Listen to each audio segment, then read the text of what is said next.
Drage gledalke, spoštovani gledalci, sem Bojan Požar, dobrodošli na spletnem portalu info360.si. V današnji uri resnice, eni od zadnjih letošnjih ur resnice, oziroma oddaj, z menoj sta Edvard Kalič pa Peter Jančič. Zdaj, tema današnje oddaje je o tem, kako preganjajo zdravnike za nekaj tisoč evrov mesečno, financirajo pa medijske tajkune.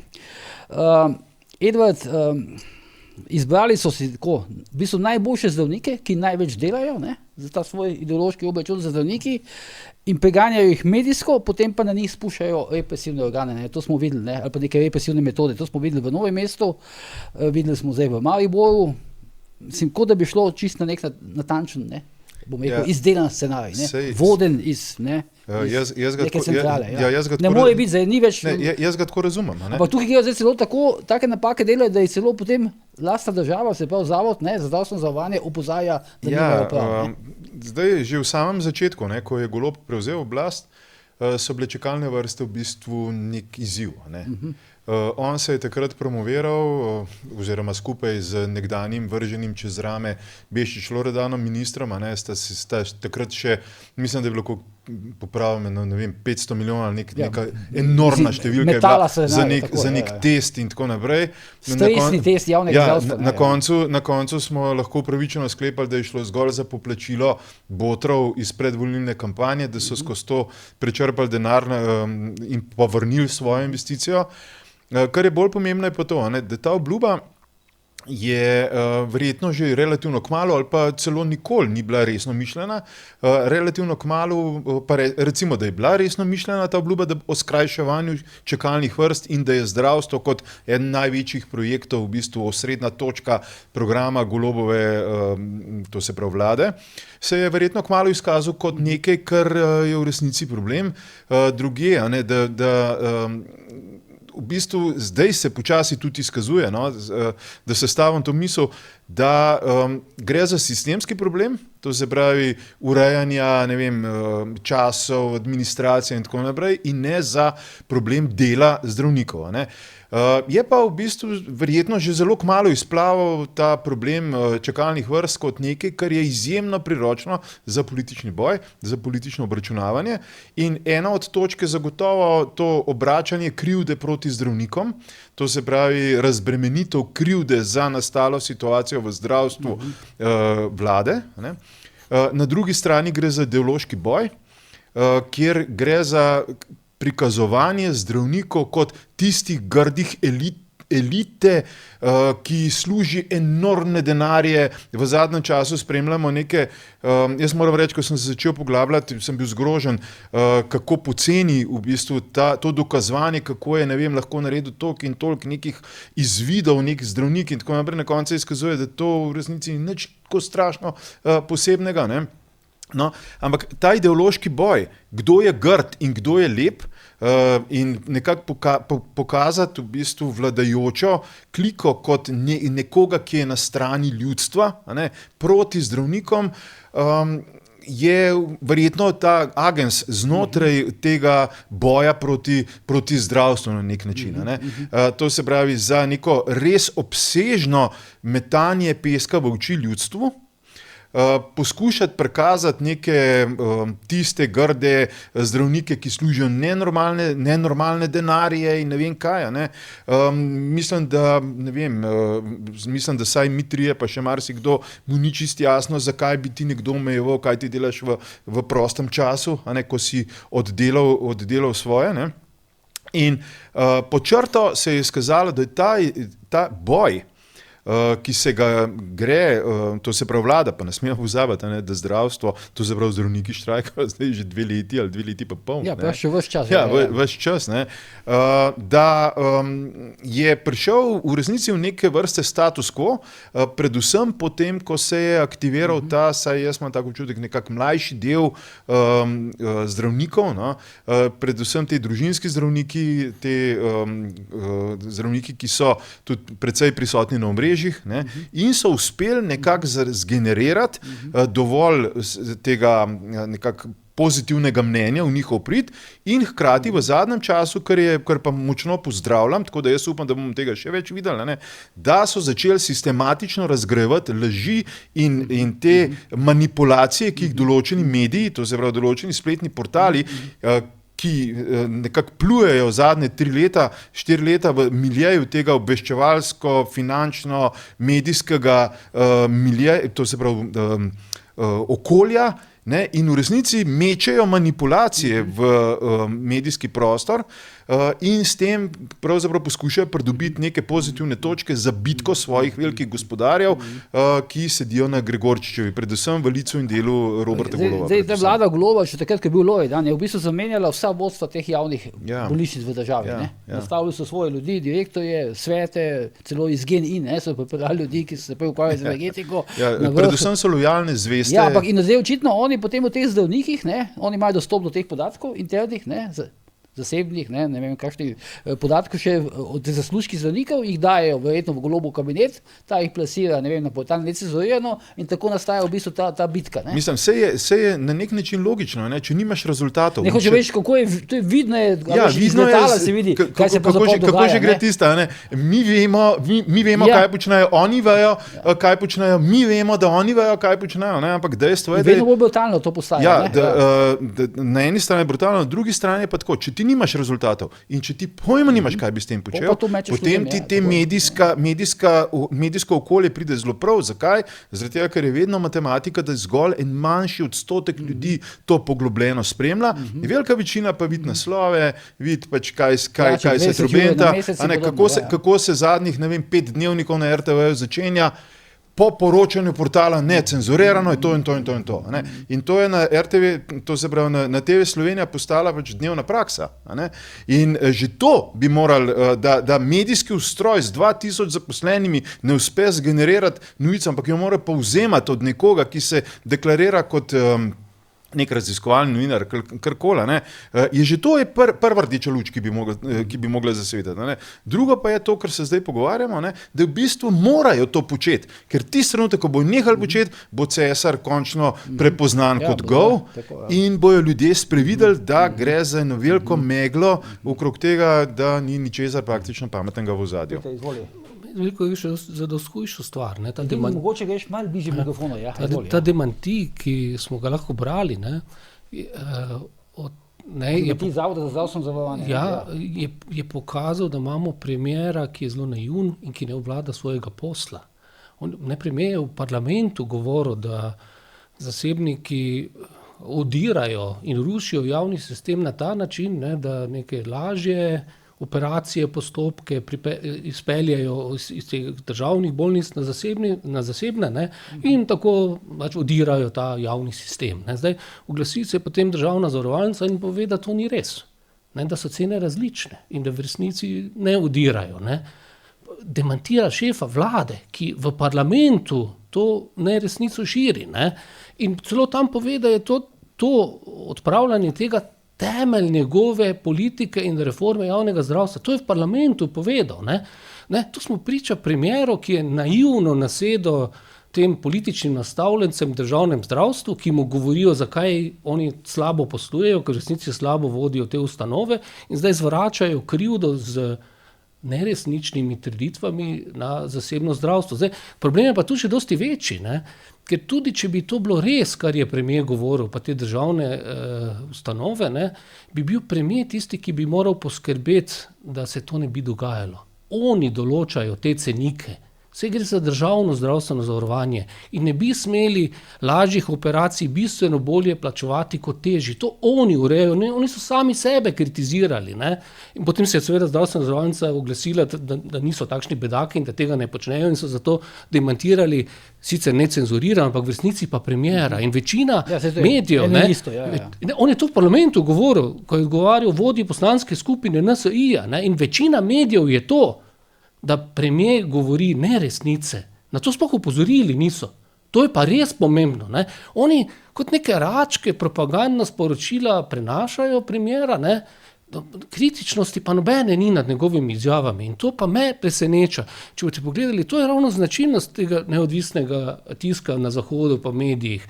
da kritično presojajo ravnanje oblasti. Takrat po tej vdaji Tača, je potem Janković, ne vem, šel na Odmeve ali kamorkoli, ne. Itak je nenavadno, da so ga sploh vzeli na Odmeve, če je zavrnil, prihod na vdajo znotraj iste medijske hiše, in potem so mediji preprosto povzeli tisti stavek, veš, Janković zavrnil navedbe Tače, čeprav ni šlo za navedbe Tača, ampak šlo za navedbe državnega tožilstva, ker Tača je brala dokumentacijo tožilstva, ampak hoče več, kot novinarji bi mogli te stvari malo, bom rekel, procesirati, ne pa preprosto napisati, kaj je pač Janković. Ja, pa zdaj povedati, da zavrača obtožbe državnega tožilstva, ki je utemeljeno sumi, da je pač to pa to naredil, ne.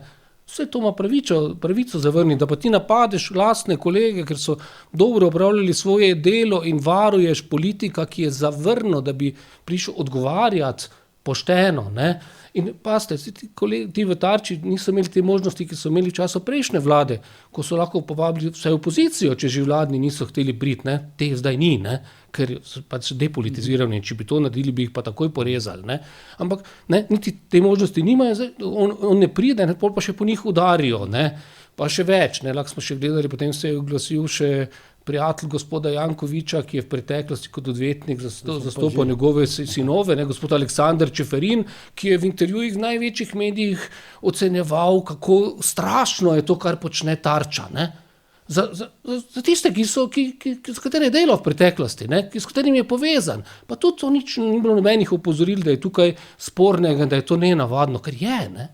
To je napad na neko neodvisnost in svobodo tiska in to brutalen, umazan, ko ljudje, ko se prikrijejo te povezave, ki jih pa poznajo ljudje, ne, to se ne bo dalo večno skrivati. Koliko to poznajo, to je prav opozoril Edvard. Pa jaz nimam nič proti odvetniški pisarni Čeferin pa Aleksandru Čeferinu, ne, ampak so pa neke meje, ne, ker je pa treba povedati, da delaš kot odvetnik za nekoga in da nisi ti nek nepristranski bog iz neba, ki zdaj nam razkriva neko resnico o medijih. Čeferin je še vedno največji posamični lastnik odvetniške pisarne Čeferin. Odvetniška pisarna Čeferin dela za RTV, ergo dela tudi za Tarčo, ne. Je tako, ne? Logika, ne? Ja.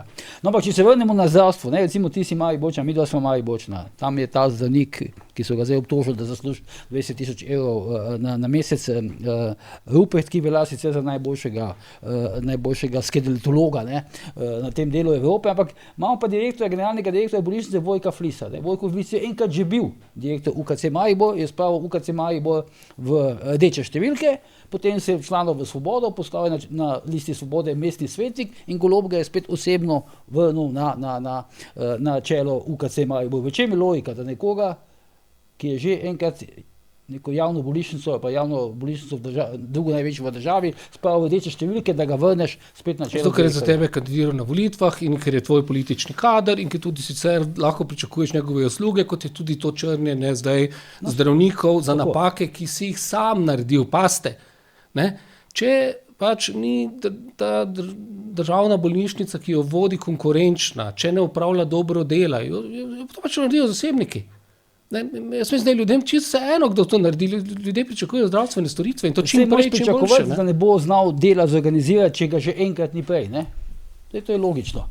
To se tudi opozarjajo in se čudo, ko so te čistke naredili, ne? Ker komaj so se stvari malo popravile, ampak to je pač značilnost naše države in če imaš državno zdravstvo, je pa svoje logično, da pač stranke, ki so na oblasti, nastavljajo te direktorje, nadzornike, ki praviloma zato tudi nimajo dosti znanj, ne? Ker so politično nastavljeni in da so potem posledice. V ozadju se pa dogaja to, kar vsi vemo, ne? Da pač zelo služijo zaradi tega, ker imaš takšna vodstva dobavitelji, zato se preplačuje material v zdravstvu in iz tega se potem plačuje medije. To so v preteklosti preiskovalne komisije že pokazale. Peter je omenil Čeferina. Čeferin je bil pred kratkim operiran v Milanu, v tem istem intervjuju, ki ga Peter prej omenja, je govoril o tem, kako je treba krepiti javno zdravstvo, ne? Ko sam pač ima neke zdravstvene težave, pa ga je k zasebno kliniko v Milanu. Ne? Ja, pa se je Kučana so bila polna usta, pa se je zdravil v Švici, ne. V Salzburgu. Pa ne vem, konkretno tudi se ni samo zdravstvo, ne, se je tudi recimo Kučan strašno hvalil slovensko šolstvo, medtem ko se je hči šolala v tujini, a ne.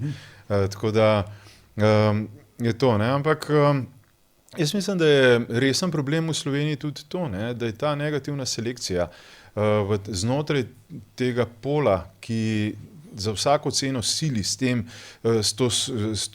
tem komunistično doktrino, kako bi rekel, tega, kako bo vse to javno in tako naprej, je v bistvu kar resen problem. A ne?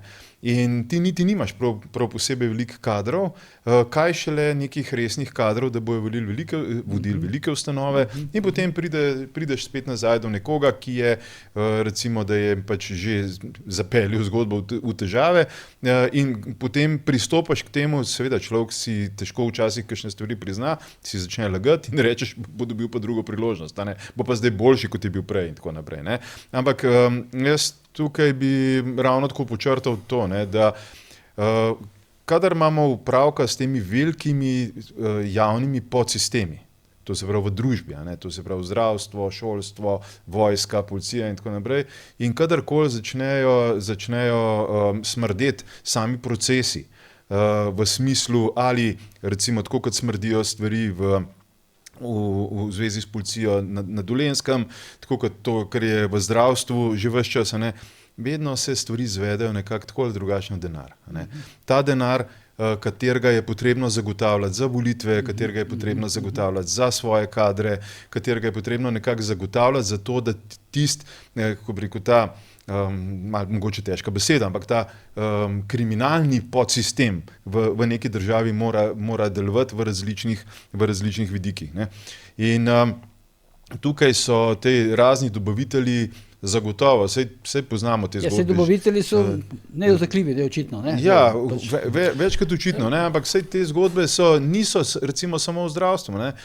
Recimo zelo zanimiva imena so že pred časom plavala okrog, recimo na področju to se pravi energetike. Ne?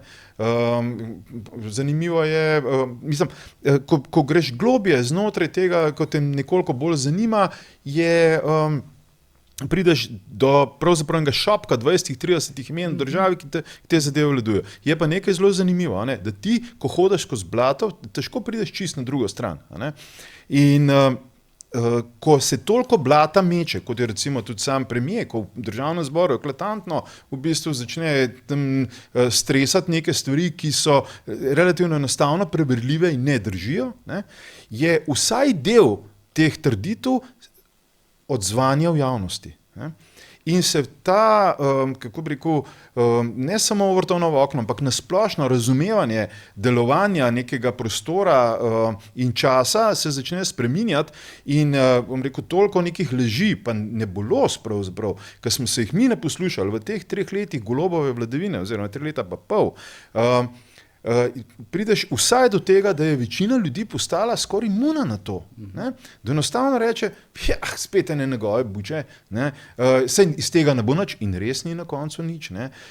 Nadzorne inštitucije se ne odzovajo, mediji pač mirno pokrijajo, saj to z mediji je seveda ponovno povezano s financiranjem. Ne? In zakaj se ne odzovajo? Eno so aktivisti, drugo so plačanci, tretji so pa enostavno pač nekdo, ki pride v službo, na chatu napiše, da nek naslov noter, chat mu spiše članek, on to objavi ali pa nekaj pove ali pa karkoli, ne? In gre ob 4 domov delati druge stvari. Zanimivo, da on jih še lahko, medtem ko zdravnikih pa ne sme. Ne? To je pa spet, bom rekel, zanimiva specifika tega prostora. Nekaj to manipulacijo, no, ki smo tudi zdaj malo slišali, ne? Še na bolj preprosti ravni pojasno, spet osebne izkušnje. Poglejte, zdaj, kako manipulirajo s tem, ne, javnim zdravstvom, ki je v resnici državno. Ne? Jaz že zdaj desetletja hodim k zobozdravnici Andreji, ki ima zasebno ordinacijo, ki pa ima koncesijo in je del javnega zdravstva. K njej hodim, ker kot zasebnica opravlja svoje delo bolj strokovno in boljše kot državnem zdravstvu, ker je ponudila boljše materijale. To je pač dejstvo. In za te materijale plačuje manj, ker je zasebnica in ker skrbi in ker ne bo nikoli preplačala, ker ni neumna, ker bi šlo na njen račun. Ne? Ampak ne, oni nam govorijo, da so to zasebni izkoriščevalci, ki jih je treba ukiniti, odpraviti, sicer v zdravstvu, vse posod. Ne? Posledica tega je, da bojo zdravstvene storitve slabše in da jih bo manj. Že zdaj so pa velike težave, ker se pač staramo, je vedno več potreb po tem, ker država ne zagotavlja dovolj denarja za zobozdravnika in za ostali del zdravstva, ker so ta denar porabili za druge namene. Ne? Kot tudi tu vidimo, ne? Imamo tole oskrbo starostnikov, ne? Ki je v bistvu del preteklosti bila zdravstvenega sistema, ne, denar, ki bi ga morali za to nameniti iz proračuna, pa zdravstvene zavarovalnice so porabili za druge stvari, so nov davek uvedli, 1% vsi plačujemo. Potem pa ko so celo davek dobili, pa ga celo porabiti ne znajo tega denarja. Ne. Imamo tu težavo. Ne. Zdaj, zaradi slabega upravljanja sistemov, ne, in da se to ne bi videlo, pa politika pozornost preusmerja na tiste, ki strokovno delajo, zdravnike, zobozdravnike, medicinske sestre. Glejte, ti ljudje niso krivi za slabo vodenje sistema. Oni večinoma, jaz jih dosti poznam, nekaj tudi imam sorodnikov, tudi tujini hčerka dela kot zdravnica, oni vse, kar morajo, posvečajo dobro ljudi in se trudijo na vso moč. No. To je pa res podlo, da se jih na ta način diskreditira in skuša nabirati politične točke. Ne. Vse je zanimivo, glede si omenil, kako eni izplavajo vedno. Ne vem, če sta se kaj, bom rekel, ukvarjala s tem, ampak videl sem zdaj v tej aferi s temi gradbenimi dovoljenji, tam okoli tistega ruma, ki se je očitno neke steklenice ruma so krožile za podkupovanje, se je pojavil ta podjetnik Boštic, to sta verjetno bila pozorna. In gleda zlomka, ta isti Boštic je tisti, ki oddaja, bom rekel, prostore za dramo in je očitno tako zdaj zgodba zaklenja, da se drama iz te najemnine ven ne bo mogla nikoli pobegniti, ker tukaj so nehali v bistvu adaptirati oziroma delati staro dramo in zdaj približno mislim, da so mu že doslej 1.400.000 evrov nakazali za te najemnine. Pobegli bi pa lahko takoj, ker imajo Cankarjev dom, ker je dovolj prostora, ampak je treba poskrbeti za zasebne dobavitelje. Hoče nič ni naključje, nič ni naključje. Tako kot recimo 25 ljudi, kot je rekel Max Tajnika, profesor, obvladuje državno gospodarstvo, tako 20 ali 30 ljudi pri teh zgodbah priplava ven. No, ampak dejstvo je, da smo relativno majhno okolje. Razumem, ampak gledaj, mi za spet ne priplavamo nekaj, ne vem, ali ti priplavaš, ali ne, ampak mi dva zagotovo ne, no. Ampak do tega še pridemo. Jaz priplavam običajno pri točno temu krogu ven, ki ima toliko strašno veliko zapovedati o meni ves čas, in me vlače na naslovnicah in tako naprej in v resnici laže, manipulira z dejstvi in bom rekel, sem priročna tarča in kar je najlepše, kar se je recimo zdaj zelo lepo pokazalo pri tem primeru Bellevija, da na koncu življenja zadeve poravna, da tudi če se še toliko skrivaš, potem pa nekdo iz nekega besa sproži nek postopek ali pa zato, ker lahko, in priplava kako bi rekel, na površje, ki si je najmanj mislil, da bo priplaval. Mislim, če sta to res sprožila zakonca Brgant, je pa to fantastičen delček v mozaiku. Što se v tem, če je to res, da jim nihče posebej ne zamera.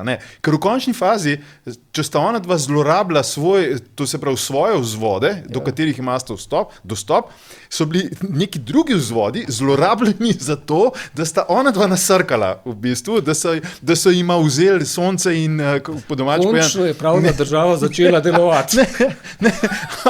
Ampak po črto pa dejansko pride do tega, da se na koncu v bistvu nekako izravna, da so izplavali ljudje, ki so toliko strašno skrbijo za to, da nikjer niso, kot češ zraven, pa čudežno se kopajo v denarju, čudežno so ves čas znotraj tistega kroga 20-30 ljudi, kakorkoli obrneš, ima z enimi in istimi ljudmi opravka, niti ni treba iti daleč, da veš, koga bi moral poklicati, če bi ga lahko, zato da bi rešil nek problem. Tako da, ja. Ni pete to fantastično, da se taka velika, tožilsko-medijska zgodba zgodi, lahko, očitno se je zgodila zaradi tega, ker je pač tam nek investitor vrgel senco, z nekim penthouse na stanovanje zakoncev Brgant, Jakočevič Brgant. Piše se v medijih o tem, jaz ne vem, če je to res, če je pa to res, je pa dobro, da se je zgodilo in dobro, da so nadzor naredili organi pregona in da so ugotovili te zlorabe. Verjetno se še kje dogajalo, jaz bi morali vse posod bolj delati in da bi takšnih stvari potrebovali več in da to ni čisto nič narobe, če se odkrije, da je kdo zlorabljal položaj. In da se ne smemo zdaj tukaj spravljati na kolega novinarja in njegovo soprogo, ki nista pravzaprav nič narobe ravnala. Če to drži, je bila glavna soproga, ker kolega novinar je kvečemo potem stvar sta opravila dobro delo, da obsojamo zdaj tega, da je nekdo prispeval k temu, da smo bolj poštena, transparentna država. Je pa zanimivo, jaz sem pred časom napisal članek o tem vzpon družine Bergan pod Golobovo vlado in gleda zlomka. Kaj je potem ven prišlo? Si zadev v srčiko, Sem zadev v srčiko, ja. Ampak se strinjaš, da je dobro, da smo... Nisem prav, so taki operativci, ne, recimo. Ampak se strinjaš, da je dobro. Se strinjam, glej, kako sem koli Nekaj koristnega končno. Ja. Dobro, zdaj se pravi, vlada preganja zdravnike za nekaj tisoč evrov mesečno, ne, hkrati pa dobesedno zaliva z milijoni evrov medijske tajkune. Ne. Tu pa ni ideološkega problema, kako? Petra, tu pa ni, ne? Tu pa Asta Vrečko ne vidi problem. Mislim, da ta slika je pa dejansko katastrofalna. To se dogaja, ne? Da bo ljudje lažje razumeli. No? Parlamentu je vladna koalicija odločila, ne, da bo razdelila več milijonov med drugim zato, da bo lastnik Kolektorja, ki ima milijardne državne posle pri drugim tiru, ne, pa je lastnik monopolnega podjetja, ko gre za tisk, Delo pa Slovenske novice, Stojan Petrič, ne, digitaliziral svoje medije in da bo bolj konkurenčen na področju interneta. Zdaj pa pogledamo podatke, kaj pa imamo, ko gre za najbolj brane stvari na svetovnem spletu v državi. Ne? Imamo relevantno raziskavo, vsak mesec je objavljen rezultat, ki izvaja oglaševalska zbornica, koliko ljudje kaj berejo, ne? In tam vidimo, ne, da je najbolj bran portal Pop TV-ja, kjer lastnikom na Češkem visoke profite zagotavlja z povišano vsoto za retransmisijo Telekom, ki je v državni lasti. Na drugem mestu je Siolnet, ki je v lasti države, Telekoma spet in ki ga financira Telekom. Na tretjem mestu po tej raziskavi je Delo, ki je v lasti povezali so novice in Delo, zato so zdaj na tretjem mestu, prej so bili ločeno malo nižje. Na tretjem mestu je pač portal tega lastnika, ki zdaj dobi velikanske vsote denarja za to, da bo bolj konkurenčen državnim medijem, ki so državno financirani. Kdo je pa četrti? Na četrtem mestu je spletni portal državne RTV Slovenije, ki nastopa za svojim portalom z državnim denarjem. Plače in vse drugo tam plačuje država. In zdaj še dodatno denar dajajo tem, da bo tem že privilegiranim, zato da bojo bolj konkurenčni, recimo od tistih, ki imajo malo niže neke portale, recimo avstrijska Stirija, pa neki taki, ki pa niso državni. V normalnih državah na trgu je to prepovedano početi. To ni trg. To je državni socializem. Tudi sicer imamo te probleme, ampak tu se pa to vidi čisto očitno. Zdaj, povrhu vsega pa te milijone delijo nekaj mesecev pred volitvami. In ko vsi vemo, da so ti mediji in RTV Slovenija pa Delo, propagandni portali, pa gospod Odlazek, recimo, ki je necenzurirano izhaja, ki širi tiste neresnice, o katerih smo prej govorili, o zdravstvu, da so to propagandno-politični portali vladnih strank in da jim zato pošiljajo denar. Ta podoba je neverjetna. Še dodatno pa je neverjetna, če poznamo tiste podrobnosti, na katere smo tudi opozorili, da so pa se to isto spremembo zakonodaje onemogočili, da bi na razpisih za državni denar sploh smeli konkurirati tisti, ki pa res nastopajo na trgu z lastnim denarjem, zasebniki torej, in ki ponujajo neko pluralnost, ne pa zgolj teh državnih vsebin. To je tvoj portal, moj pa vseh drugih, ki bi recimo nov portal hteli narediti, pa še nimajo dosti zaposlenih. Tem so prepovedali konkuriranje in trdijo, da bojo na ta način povečali pluralnost in pa ste konkurenčnost na trgu. To je dejansko bila razlaga v zakonu. Te razlage so popolna laž. In znana laž. Še več, ne samo, da so to v zakonu naredili, oni so tudi v praksi to naredili. Zato sem tudi šel v kandidature pa prošnje na to ministrstvo, da pokažem, kako delajo za kulturo. In sem prosil, da dobim status, da moj zavod dela v javnem interesu, ki ga ima recimo Anuška Delić, ki je znana aktivistka Levice, ki skrbi, da ne bi vladnih pa teh mož kritizirali. In so me gladko zavrnili, češ da moj medij ni pristranski, fair in to. In potem sem konkuriral to, da bi dobil denar za pluralizacijo, ker sem v preteklosti že konkuriral, ko je to ministrstvo vodil minister recimo iz SD, gospod Prešiček, in takrat sem bil izbran in sem dobil neko majhno vsoto denarja, ker so pač morali tudi malo desnim dati, ne, a tistim, ki nadzorsko sodijo na desno. Ne. Tokrat so odločili, da niti ne morem priti v izbiranje, ker minimalnih standardov ne izpolnjujem, s tem, da sem dal enako vlogo kot takrat. Enako, nič drugačno. Kaj se je spremenilo? Samo komisijo, ki jo imenujejo strokovna, so spremenili. Asta Vrečko je nastavila svojo. In med drugim je v to komisijo čisto slučajno postavila nekdanjega direktorja STA, gospoda Veselinoviča, ki je zdaj šef v Kranju, kjer SD vlada. Mislim, da je bil celo predsednik te komisije, ne? Veselinovič, ne? Se mi zdi, no? To ne vem, ampak je član, pa drugi člani niso dosti drugačni. Ne? To je človek, ki je, ko so ga politično nastavili na vrh STA-ja, izvedel politično čistko in vrgel urednika na cesto, takoj zatem, ki je potem umrl. In zato se zdaj podeljuje pač neka nagrada nekemu novinarju, ki je bil žrtev politične čistke, nedavno si jo tudi dobil. Ne, takšni ljudje, potem ne jih imenujejo, da so to strokovnjaki, potem politično odločajo o tem, ne, kdo bo smel pisati ali ne. Zdaj, jaz pa tudi imamo veliko srečo, zato ker mene mimo, čeprav država to na vso moč onemogoča pa ovira, v resnici mi pomagajo ljudje, ki mi pošiljajo prostovoljne prispevke in zato lahko preživim, tebi pa naročnine plačujejo. Ne, jaz se za naročnine hočem reči, spet začnem besedo, no, se pravičujem, hočem reči, ti transferji so zdaj šli v blazne zneske, ne? Blazne zneske. Zato ta zgodba, ki se ti omenil, naj bi stala 9 milijonov evrov. Ne? Zadnjič sem gledal samo podatke, ki so razvidni po ERA-ju, ker vrsto stvari gre še pod mizo. Delo je v prvih dneh decembra je dobilo samo od 3 podjetij iz državne energetike po 11 000 evrov na dan. En dan, 2 dni, 3 dni, 4 dni, 5 dni. A veš, dejansko tudi, če si na trgu, pa še sploh več ne moreš konkurirati. Tu gre v resnici za več financiranja. Ampak tukaj se mi zdi pomembno, recimo na mojem portalu, portal 24, mi ne sodelujemo na nobenem razpisu nikjer. Zakaj? Preprosto zato, ker tisti trenutek, ko te vlada financira, katerakoli pravzaprav, ti postaneš na nek način uslužbenec.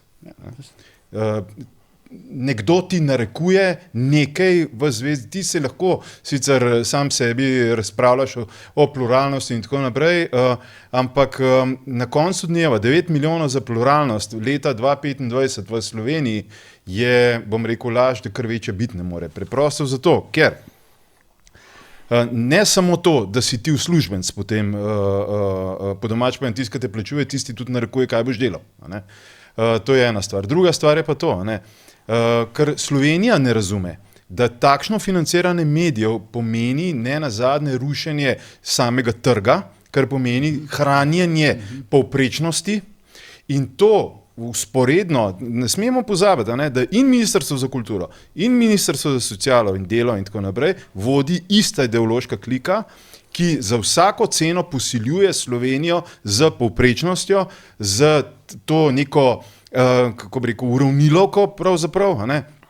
In tisti trenutek, to se pravi, in ta energija, ki prihaja v slovensko, na splošno družbo, na dolgi rok uničuje slovensko družbo. In te ljudje, Asta Vrečko, Luka Mesec in te klike, ki so zasedle Ministrstvo za kulturo in Ministrstvo za delo, v bistvu to zelo odgovorno trdim, uničujejo Slovenijo ravno s tem, ki pod pretvezo neke pluralizacije, pod pretvezo digitalizacije, lepo te prosim, leta 2025 boš ti digitaliziral nek medij, če se že leta 2018 ni digitaliziral, pa jaz sploh ne vem, kaj počnejo, kaj so to, ne vem, dinozauri tam noter, ali kaj se dogaja s tem, In ko začne človek razmišljati o tem, kako se načrtno pravzaprav uničuje ta, kako bi rekel, konkurenčnost, se ustvarja kaj? Ustvarja se ta novi razred teh socialistično-komunističnih veljakov, ki so vladali recimo že, sej vemo, zakaj se pa Tito ni vozil v crvni zastavi, zakaj Kučan hod na operacijo v Švico, zakaj, pač to so ta izbrana elita, ki na zelo prefinjen način pumpa v družbo neke dotacije, donacije in tako naprej. Zakaj? Zato, da se v resnici trg ne da se ga uničuje, ampak da se ga vzdržuje, da je nefunkcionalen. Sej funkcionalen ni bil niti prej. Sej bom rekel, od leta 45 do leta 90 ni bil trg. Ne? To zaprav se samo vzdržujejo ta polja moči, odprej smo omenili dobavitelje v zdravstvu, zdaj govorimo o lastnikih v medijih. Večina tega denarja, ki pride v mediji, kje konča? Ja, pri lastnikih konča, v njihovem poslovnem modelu. Saj, če bi bil ta poslovni model kako drugač, naklonjen novinarjem, naklonjen ne vem komu, bi že zdaj tako funkcioniral, pa ne funkcionira. Ampak potrebuje samo nova sredstva za vzdrževanje tega istega status quo, to se pravi vpliva, moči in tako naprej, zato da ta sistem lahko živi naprej. Tako da, kdorkoli razmišlja o tem denarju, da bi karkoli dobrega prinesel, v bistvu ga ne bo, niti ne bo, na dolgi rok pa samo še uničuje samo okolje. Peter, ta denar zagotovo ne bo končal pri novinarjih, ne? Jaz bi bil bolj pri dobavitelju mašin. Ta denar gre lastnikom medijev, ki so že itak milijonarji, zato da lastniki medijev pa zagarantirajo tako uredniško politiko tej vladni koaliciji in to je to. Jaz se strinjam. Lojalnost, ne? Sam posledice so hujše. Že navijaštvo, recimo. Ali pa biti tiho v določenih primerih. Ali pa zamolčati, ko je treba kaj povedati. Zato, da grejo stvari mimo. Jaz se s tem Ko se strinjam, Golob zlaže v parlamentu, je naloga tega medija, da zamolči. Tako. To je vse res, da ne ampak poročate, posledice so hujše in jaz ne bi podcenjeval sposobnosti razumevanja delovanja kapitalističnega sistema, ki ga kažejo. Kaj so naredili? Naredili so položaj, ko imamo na trgu nekaj trgovin, ne? In dve največji mreži sta takšni, da sta v lasti države, da država tema trgovinama, trgovskima mrežama zagotavlja plače za čisto vse zaposlene in polovično subvencionira ceno vseh izdelkov. Na drugi strani pa ti govoriš, to je sistem medijski, ki ga imamo pri nas. Državna RTV, ki ima svoj portal, kjer za plače in za delo da denar država, ali pa STA v celoti plača, govorimo o Siolu, ki je državni lasti. Ne? Pa še ti vsi lahko konkurirajo za tele državne subvencije, pa to, ne? Pa za oglase, pa to. Ne? Na drugi strani pa ti govoriš, da zasebniki, ki skušajo na trgu konkurirati, ne poskušajo pridobiti te iste ugodnosti. Brez te iste ugodnosti oni nimajo dolgoročno nobene možnosti. Nisem rekel, da ne. No, pravi, portal 24 ne. Ta sistem je na tak način, kot je narejen, globoko nepošten in uničuje trg in zasebnike. Tisto, kar je temelj, da lahko govorimo o nekem svobodnem tisku nasproti oblasti. Če ima oblast vlasti medije, ni nobenega nadzora, ker so mediji itak njihovi. Ti potrebuješ medije, ki ne bojo vlasti oblasti. Ne? In zato je ta sistem resnici že do zdaj bil nevaren, zdaj samo še povečujejo to financiranje. Jaz sicer menim, da je za financiranje medijev treba poskrbeti državi. Pa tudi šolanje novinarjev, včasih se je še dal kaj napraskati, ne, po domače rečeno, zdaj je pa tega konc, ki ti je to že naprej prepovedal. Poglejte, prejšnja vlada Janeza Janše je bila, ko gre in za RTV Slovenija in za delitev denarja, vsaj toliko poštena, da se je res zavzemala za neko pluralnost, ne, da imaš v svetu RTV, pa v nadzornem svetu tudi opozicijo, uradno, da tam morajo biti, ker to zakon določa.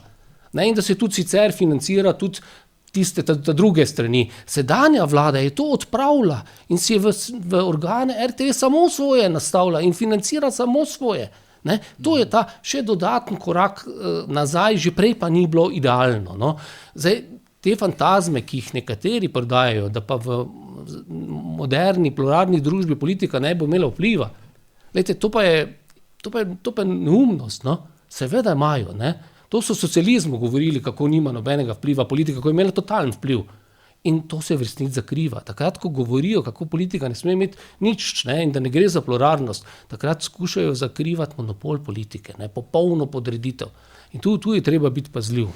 Zanj sem pa še nekaj, zdaj, ko omenjaš te sve, ko omenjaš recimo zdaj vodstvo RTV, zanj sem poslušal intervju in pogovor z Jožetom Možino, ki je rekel, da so posamezni člani sveta RTV eksplicitno zahtevali, da Igor Ebergan dobi oddajo v nekem določenem terminu, konkretno v njegovem, ker mu zdaj očitno tam zmanjšujejo obseg te njegove oddaje Pričevalci.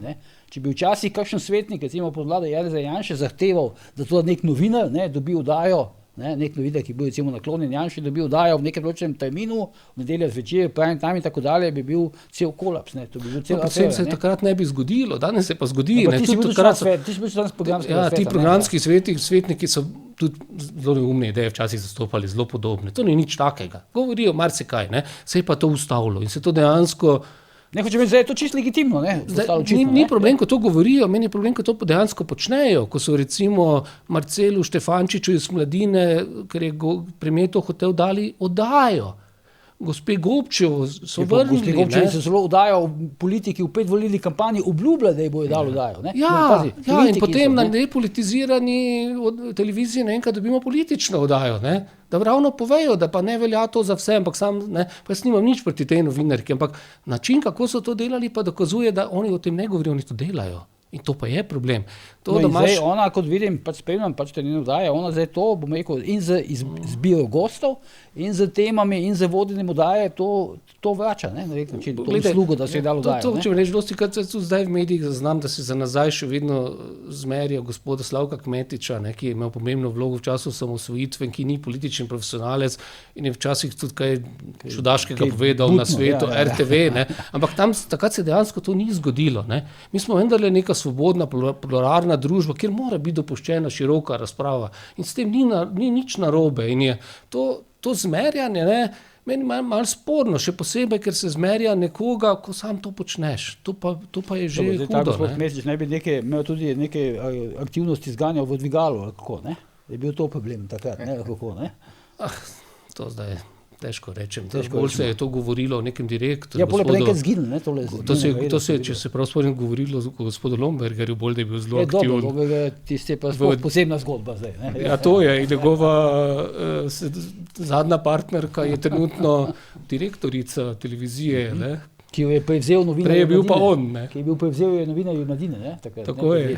Izvoli, Pridemo do istega sklepa, kot smo že prej govorili, da je pač nekdo več kot očitno to državo ugrabil in to je neka klika 20-30 ljudi, ki se potem med seboj, kako bi rekel, ali pa 50, ali kakorkoli, ki potem med seboj preigrava različne scenarije.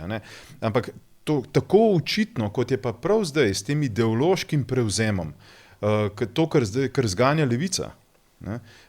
In še enkrat opozarjam, tukaj imamo. Tu bi jaz bil vse malo, jaz mislim, da to levica sama od sebe ne bi mogla zganjati, če ne bi imela recimo podporo Svobode tukaj, Edvard. Ona je tam zato, da to izvede, ona ni tam, da razmišlja o tem. Tako kot ni nek direktor UKC tam, da razmišlja strašno veliko o dobaviteljih, ampak on mora izpeljati to. In to je ustroj, to se pravi tranzicijske levice. Tranzicijska levica razmišlja o tem, kaj je dobro zanjo, tranzicijska desnica ali pa ostali del je pa kaj dobro, ostali del političnega, kaj je dobro za vse nas. In to je ključen problem, da ko se pa recimo oblast zamenja ali pa vsaj tisto neko malo okno, ko se odpre, se pa gremo biti bolj papeški od papeža in kako bo za vse dobro in tako naprej. Dejstvo je, da je, to se pravi, slovenski narativ, prevladujoči narativ, ki je v slovenskem političnem prostoru, se generira, bom rekel, včasih celo bi lahko kar podpisal od spodaj človeka, odkot to prihaja. In to je tisto, kar Slovenijo v bistvu duši. Duši in to, da se zdaj ta denar poskuša, preliti, saj ta denar gre v bistvu za preživetje teh medijev. Saj ne gre gre za to, da oni morajo preživeti in oni niso sposobni preživeti na trgu. Gre za to, kot sem prej rekel, za preživetje nekega modela delovanja, ki pa je zastarel. V Sloveniji je kar nekaj medijev, ki pač tako ali drugače funkcionirajo. Tako drugače funkcionirajo, zdaj nekatere zaliva pač nekdo, ki ima nekoliko več denarja, drugi pač so racionalizirali svoje poslovanje zato, da lahko nekako pridajo skozi, pa se financirajo z nekimi manjšimi in nimajo mogoče niti ambicije ustvarjati nekih težkih milijonov dobička in tako naprej, ampak imajo bolj ambicijo za to, da delujejo, da so prisotni in da imajo tudi, da odpirajo prostor tudi za kakšne ideje, ki so mogoče bi bile drugače preslišane ali pa sploh ne bi prišle do zvočnika. A ne.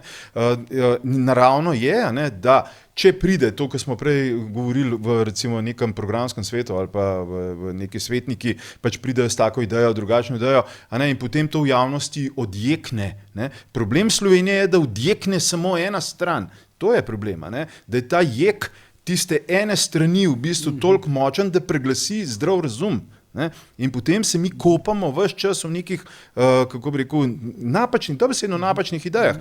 Koliko napačne so te ideje, je pa dejstvo, ne? Človek deluje tako, kot razmišlja, tako potem deluje in ustvarja neke rezultate. In kje imamo danes Slovenijo po 3-4 letih? Ja, če je v glavi v bistvu gnilo, imamo danes rezultate slovenske, ne vem, ekonomske rezultati, to se pravi razni rezultati demokratičnosti in tako naprej, so slabi. A ne? Mi smo danes na bistveno slabši poziciji ali pa slabši kondiciji, kot je bila Slovenija, to se pravi 4 leta nazaj. A ne? In to je posledica delovanja nekega ustroja, nekega ustroja, ki je pač napačen. Zdaj, če se ljudje ne bojo zbudili in če ne bojo začeli povezovati med odločevalci pa med dejanji in potem njihovim standardom, ki sledi čez par mesecev ali pa čez pol leta, pač po naslednjih volitvah isti šmorak. Volitve imajo posledice. Točno tako, ne? Ampak zdaj, da gremo zdaj proti koncu, ampak je zanimivo, ne, da ob tem zapiranju tega medijskega prostora, ne, ker so novinarji tiho, ker predsednik vlade nekaj govori, pa vemo, da ni res, ne, mediji tiho, ob tem zalivanju denarja teh medijev, ko pa pogledamo te ankete javnega mnenja, pa vidimo, da ob vseh teh milijonih evrov je Levica na pragu izpada iz parlamenta, ne, Golob je tam nekje na 15-20%, mogo bi biti pa na 90%, recimo, ne, po neki logiki stvari, ne, koliko se v to investira, zmeča in podobno, ne. Ja, pa še vsa ta darila. Kot da bi se vsem nekaj začeli malo premikati, se mi zdi, ne, tako v tem. Pa še vsa ta darila, ki smo jim bili priča, ne, da so mimo vseh načrtov, brez proračunskega denarja, pa če splačali po 630 evrov vsem zaposlenim, regresa, 150 evrov vsakemu upokojencu, za kar tudi nimajo denarja proračuna, pa zdaj prerazporejajo, ne. Ob vsem tem, ne, je pa posledica to, da po 4 letih ima Svoboda, ki sta se jih pridružili samo CPSAP, na mesto 40%, kakor so takrat dobili, če se štejemo, zdaj po raziskavah javnega mnenja 20, 23, ali pa 24, ali pa 20, ne, če odštejemo, če damo primerjalne podatke, ne, da odštejemo neopredeljene, ne. To je hud padec, strahovit, ne. Jasno je že, da če bojo veljale te javnovinske raziskave, bojo oni daleč največji poraženi iz volitev, ne. Po drugi strani je pa največja opozicijska stranka, ne, ki je imela 23, zdaj leta tam, ne, 28-30, ne. Plus iz njih je nastala še ena stranka, ne, to so demokrati, ki tudi letijo v parlament 5-6, ne, to moramo sešteti, ne. To so velike spremembe, je pa zanimivo, ne, da te primerjave z prejšnjimi volitvami, ki so po Zahodu običajne, vedno, ko javnomnenjsko raziskavo objaviš, prikazuješ tudi to primerjavo z zadnjimi volitvami, ker to ti kaže, kako se spreminjajo razmerje moči. Pri nas ni v medijih, ne, tega ne boste brali, ne. Prikažejo vedno, to meni dodatno zabavno, vedno primerjave na tak način, da ugodno kaže za Svobodo. Ja, jaz gledam tam, ne vem, koliko vidim, spet, ampak jaz na X-u gledam tale pač profil Europe Elect, ne, volitve v Evropi, ne, pač, ki imajo čisto vse lokali volitev, in oni imajo vedno to, kar ti razlagaš, Peter. Vedno, ko objavijo neko anketo javnega mnenja, imajo za graf primerjave, koliko je ta stranka dobila na prejšnjih volitvah. Celo slovenske objavijo na ta način. Celo slovenske, imaš fantastičen pregled, pa še recimo, ne. S tem, da ni teh združitev, no, mislim, da ne povežejo Saba, pa sem pa... Ja, to odvisno, kakšne podatke dobijo tukaj. LMŠ-ja, no, prej sem narobe rekel SMC, LMŠ-ja. Ampak hočem reči švedsko, pri nas tega principa ni, ne, pa bi bilo fajn, da bi, mislim, ker bi to bi zelo tako, bom rekel, ilustrativno učinkovalo. No, sam še to bi dodal, to nas opozarja ne za kakšno manipulacijo. Gre prvič vidimo, da se javnomnenjske raziskave na 2 referendumih in evropskih volitvah dramatično zgrešile te iste, ne. Drugič pa še pri razlagi teh raziskav zdaj, ne, ki tak ne vemo, ali so točne, po tem, kako so zgrešile v levo, vse prejšnje pa lahko domnevamo, v katero smer so, ne, še pri razlagi, ne, pumpajo eno stran. Zakaj pa je to pomembno? Ne, to pa je dobro opozoriti. V tem času pred volitvami je to, da ti kaže malo boljše, izjemno pomembno, ker lažje dobiš kandidate in denar za kampanjo. In zato to počnejo. Lahko vzameš kredit, ne? Ja, zato je Golob nastavil PR-ovko iz obrambnega ministrstva na Siol, da tam zdaj te interpretacije prodaja, kako njemu super kaže pred volitvami, odličen rezultat, zelo se bliža SDS. ki je bila na prejšnjih volitvah daleč zadaj. No, je pa tukaj tvoje vprašanje, ki si dobro rekel. Toliko denarja gre, ampak nekih rezultatov posebnih ni. Jaz bi zadevo obrnil krog. Nihalo je bilo pred zadnjimi volitvami strašno porinjeno v eno stran. To se pravi, ta dobesedno psihoza anti-Janše, ta psihoza, ki so jo zganjali te pač aktivisti, portali in tako naprej, je šla toliko v neko stran, da je bilo samo vprašanje, kdaj bo tam nihalo naravno zamahano v drugo stran. Ampak zanimivo, nihalo ni zamahano. Kaj se zgodi? Ti ga moraš vzdrževati na tisti strani, ker če nočeš, da tebe podre. In zato je ogromno nekega denarja pride noter, rezultata bo nobenih posebnih. Tisti moment, če se ta denar neha prečrpavati, bo to nihalo naravno buškalo v drugo smer in zato je v zraku to, kar rečemo, in so že začeli različni takšni drugačni mislici pa misleci po Sloveniji razpravljati o tem, kako bo ponovno Janša objem, kako se je treba navaditi na naslednje 4 leta neke desnice in tako naprej. Dejstvo je, če se neha prečrpavati ta denar, dejstvo je, če se odrežejo 3-4 lovke v zvezi s pretakanjem podatkov, to se pravi, jaz bi celo predvidevam tudi marsikaj precej nelegalnega, se pretakajo te podatki o posameznikih in o podjetjih in o poslovanjih in tako naprej. Če se to preseka, bo to nihalo tako grdo in močno udarilo na drugo stran, da bo končno mogoče celo se ta Slovenija stresla toliko globoko, da bo vzdržalo nekaj časa tudi malo drugačnega, to se pravi na oblasti, drugačen svetovni nazor, kot je ta trenutek, in da bi se lahko mogoče celo slovenska demokracija nekoliko modernizirala. Ampak hočem samo to reči, da te rezultati danes so posledica enormnih vložkov.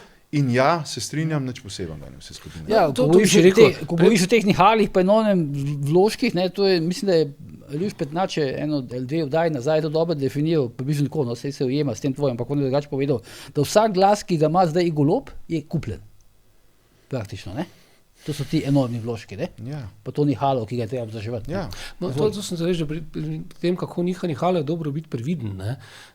To umetno poviševanje svobode ima posledico, ki je po mojem lahko tudi ta, da ne dobijo teh deležev neki drugi, ki so pa že nastavljeni za rezervo, če se svoboda bi že v preteklosti zrušila ali pa če se bodo volitev, ki bojo poskušali potem dobiti te glasove. To pa so deloma obe koalicijski stranki, predvsem mislim, da SD, pa vsi ti, ki so zunaj. Gospod Prebilič je za to vložil kandidaturo, tudi Resnica, mislim, da lovi to, mi socialisti lovijo te razočarane glasove, tako da ni nujno, da se bo to v celoti zanihalo na desno. Jaz mislim, da deloma koliko je pa vprašanje. In od tega bo v bistvu odvisen rezultat volitev, kdo bo zmagal. Prebilič je zdaj zgrmel na anketah, na vse. Ker je ohranil Golob visok delež. Golobo je delež, če gledamo te mesečne, primerjavi s prejšnjimi volitvami, se je celo povišal, zaradi močne propagande vseh teh daril, in to je škodovalo seveda Prebiliču, ker on skuša dobiti tiste, ki so razočarani nad sedanjo vlado. On desni volivcev ne more dobiti, ker vsi vejo, da je levičar, ker je tudi povedal, da se morajo dobivati za to, da bi preprečili, da bi Janša prišel na oblast. Skratka, on ima to težavo, da je Golob toliko močen. Če Golob pade, potencialno Prebilič te glasove vsaj del lahko dobi. Če boš kaj še dodal, potem jaz, kar se tega nihala, pa tega tiče, nisem mislil toliko neposredno na te glasove, bolj sem nekako na stališču, da stanje družbe, kot ga imamo ta trenutek v Sloveniji, ni naravno, ampak je se umetno vzdržuje na nek način, ki več ali manj služi zgolj peščici, večina državljanov pa to ampak pač spremlja precej pasivno in čaka in upa na nek način, po mojem tudi, da bi se vsem karkoli spremenili. Dobro, Peter pa Edvard, hvala za vajne komentarje danes. Mi se znova vidimo prihodnji torek, novi uri resnice, ki bomo pa začeli analizirati, pa komentirati iztekajoče se leto 2025, pa napovedali bomo prihodnost, za prihodnje leto, kaj se bo zgodilo 2026. Skratka, še enkrat hvala, do takrat pa seveda ne pozabite, kjer je bojanje tudi požar.